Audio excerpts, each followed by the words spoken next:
उद्देशिका वाचणार आहोत। आम्ही भारताचे लोक भारताचे एक सार्वभौम समाजवादी धर्मनिरपेक्ष लोकशाही गणराज्य घडविण्याचा व त्याच्या सर्व नागरिकास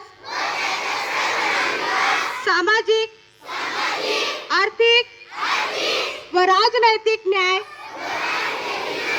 विचार अभिव्यक्ती विश्वास श्रद्धा व उपासना यांचे स्वातंत्र्य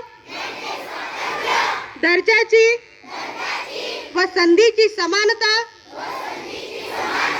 निश्चितपणे प्राप्त करून देण्याचा आणि त्या सर्वांमध्ये व्यक्तीची प्रतिष्ठा व राष्ट्राची एकता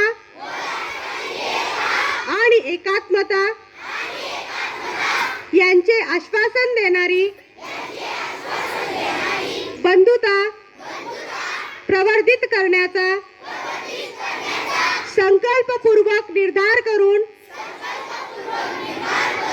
आमच्या संविधान सभेत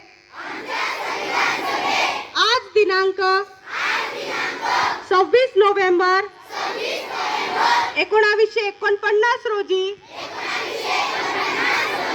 याद्वारे हे संविधान अंगीकृत आणि अधिनियमित करून स्वतःप्रत अर्पण करीत आहोत। धन्यवाद।